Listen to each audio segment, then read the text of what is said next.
स्वागत है। आज एक कार्य समिति होती है, कामकाजी काम के लिए हम इस बैठक को बुलाते हैं।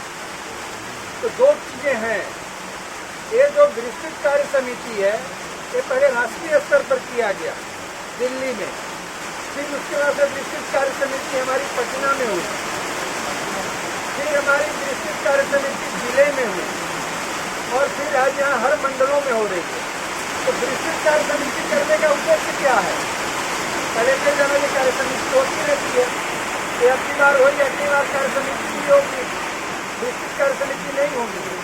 तो अगली बार विस्तृत कार्य समिति करने के पीछे उद्देश्य ये था कि आप लोगों ने जो उतने धूप में मेहनत के साथ अपने मतदान को दिया भारतीय जनता पार्टी के पक्ष में, जिसके चलते आप तीसरी बार, लगातार तीसरी बार यशस्वी प्रधानमंत्री के रूप में शपथ लिया भारत के, इसलिए विस्तृत कार्य समिति बुला के हमें उन हर कार्यकर्ताओं को धन्यवाद देना है जिनकी मेहनत के बदौलत आज तीसरी बार भारतीय जनता पार्टी सत्तारूढ़ हुई है।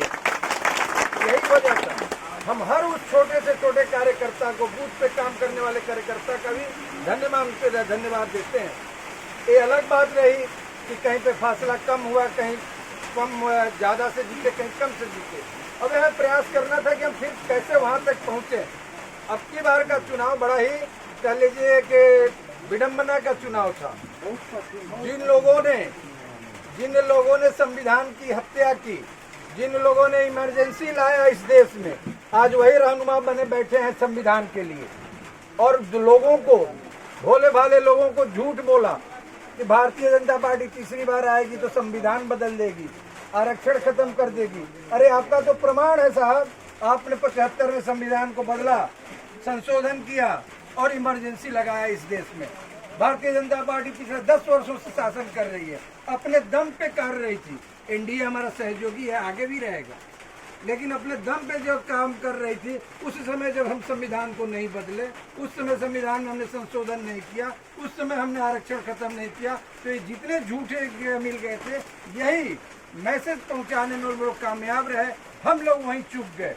हमारे बूथ अध्यक्ष हो, मैं जिला अध्यक्ष के रूप में, विधायक के रूप में, महामंत्री के रूप में, हम सब वहीं चूक गए कि उनके झूठ को हम लोग कंट्राडिक्ट नहीं कर पाए अपने वोटरों के पास कि ये झूठे हैं, ये हमेशा झूठ बोलते हैं और बहलाते हैं और बरगलाते हैं लोगों को और उसका लाभ लेते हैं। खैर कोई बात नहीं, सारे आज के डेट में अगर चुनाव हो जाए तो निश्चित रूप से 300 से ऊपर भारतीय जनता पार्टी अकेले जीतेगी। आज के डेट में हो जाते सारे झूठ का पर्दाफाश हो गया पिछले 2 ही महीने के अंदर में। तो मित्रों, हमें हतोत्साहित नहीं होना है।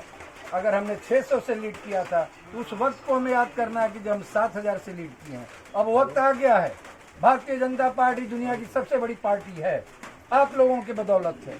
भारतीय जनता पार्टी हर वक्त तैयार रहती है चुनाव में जाने के लिए। अब फिर रणभेदी बच चुकी है 2025 की। ठीक कहा हमारे उपाध्यक्ष जी ने कि हम अपनी 25 में सरकार बनाएंगे, एनडीए के गठन के साथ बनाएंगे, लेकिन अपनी सरकार बनाएंगे। हमें उस लाइन पे काम करना है कि भारतीय जनता पार्टी का टोटल बहुमत हो। हम एनडीए से अलग नहीं है, हम एनडीए के साथ ही काम करेंगे, लेकिन आप लोग, हम लोग, सब लोग मिलके यही तय करने के लिए हम यहाँ पे आए हैं। बूथ स्तर के कार्यकर्ताओं को बुलाया है। ठीक कहा कि जहाँ भी कमी है, कोई बाहर चले गए कमाने के लिए, कोई नहीं कर रहे हैं, उनके जगह पे बदलिए मत, उनके सहयोग में एक आदमी को और खड़े कर दीजिए कि उसको ये बुरा ना लगे कि हमको हटाया गया। उनके जगह पर एक आदमी और सहयोगी को खड़ा करके उस काम को हमें आगे करना है। दूसरी बात, हम सब आए हैं अपने आगामी कार्यक्रम के लिए। भारतीय जनता पार्टी के पास हमेशा कार्यक्रम रहता है। भारतीय जनता पार्टी के हमारे घर का जो अवता जाते हैं कि पार्टी कितनी काम कराती। अरे पार्टी जब काम कराती है तब तो विश्व की 1 नंबर की पार्टी बनी है। तो फिर आगामी कार्यक्रमों को लेकर भी मैं आया हूँ आप लोगों के बीच में। जो सबसे कार्यक्रम चल रहा है, बहुत 2-3 महीने से चल रहा है, एक पेड़ माँ के नाम, सुना है आप लोगों ने ना? उसको करना है हमें। एक पेड़ लगाना है पर्यावरण के दृष्टिकोण से। ये ग्लोबल वार्मिंग के, बारिश नहीं हो रही है, गर्मी हो रही है, लोग वन का वन, आप तो उस क्षेत्र से रहते हैं कि पूरा वन ही कट गया यहाँ पे। जब उन लोगों की सरकार थी तो रोज यही धंधा ही होता था, पेड़ काटने का और बेचने का। तो सारे चीजों को उन्होंने तहस नहस किया। मोदी जी ने एक प्रोग्राम लाया है कि एक पेड़ माँ के नाम हम सब लगाएंगे। इसलिए एक पेड़ माँ के नाम का दिया उन्होंने नारा कि हम सब भी जब छोटे रहते माँ हमको पालती थी, पोसती थी, अच्छे से परवरिश करती थी। जब हम सब जाएंगे माँ के नाम पे, जिनकी माता जी अगर जीवित हैं, तो निश्चित रूप से मेरा आग्रह है कि आप अपनी माता जी के साथ एक पेड़ अपने आंगन में लगाइए, बाहर दरवाजे पे लगाइए, बगीचा में लगाइए, उनकी तस्वीर खींचिए।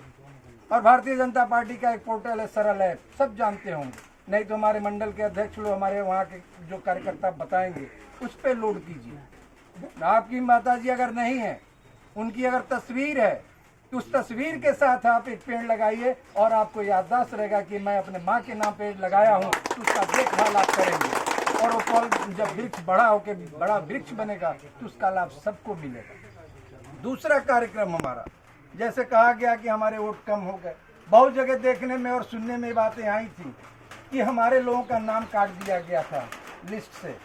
बूथों पे बहुत जगह कंप्लेन आया कि बूथ पे जो हमारे सपोर्टर थे उनका नाम नहीं था, और जो विपक्षियों के सपोर्टर थे, जो वहाँ पर आज के डेट में है भी नहीं, कहीं कलकत्ता में, चेन्नई में, बम्बई में कमा लें, लेकिन उनका नाम भी था।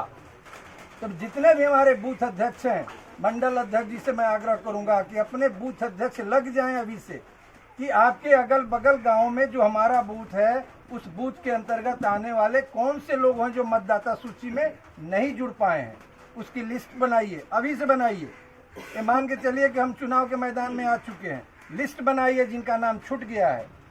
एक लिस्ट तो बनानी है। दूसरी लिस्ट में बनानी है कि अगर हमारा जो विरोधी है और उसका वोटर है वहाँ पर और नहीं रहता है, तो एक लिस्ट वैसा ही बनाइए कि जो नहीं है उनका लिस्ट काटने का, उनका नाम काटने का भी, जो नहीं रहता है नाम काटा भी जाता है, जो रहता है उसका नाम जोड़ा भी जाता है।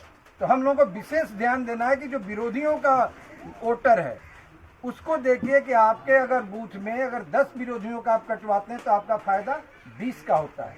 अगर आप जुड़वाते हैं 10 और 10 कटवा देते हैं विरोधियों का, जो यहाँ पे नहीं है, कहीं बाहर कमाने गया है, नहीं आता है, तो उससे डबल का मार्जिन हो जाता है। इस काम को देना है। काम संख्या 2, अभी तत्काल 3 दिनों के अंदर में, जैसे हमारे महामंत्री जी ने बताया, अभी एक कार्यक्रम हमारा चल रहा है भारतीय जनता पार्टी का, पिछले हर साल से, कई सालों से चल रहा है कि हर घर तिरंगा। हम राष्ट्रवादी पार्टी के हैं, हमारे लिए राष्ट्र प्रथम है। हम और पार्टियों जैसे नहीं है कि परिवार प्रथम है, हमारा भारतीय जनता पार्टी राष्ट्र प्रथम है, उसके बाद ही कोई है। हमारी उसके पार्टी को भी हमने सेकंड लाइन में रखा है, और लोग तो पहले लाइन में अपने आप को रखे हैं, फिर अपनी पार्टी को रखे हैं, फिर देश को रखे हैं। भारतीय जनता पार्टी वैसी पार्टी है कि पहले राष्ट्र उसके लिए महत्वपूर्ण है, उसके लिए, उसके बाद उसकी पार्टी है, उसके बाद उसके MP MLA और अध्यक्ष महत्वपूर्ण है। उसी कड़ी में हर घर तिरंगा आज कई सालों से कार्यक्रम मोदी जी चला रहे हैं।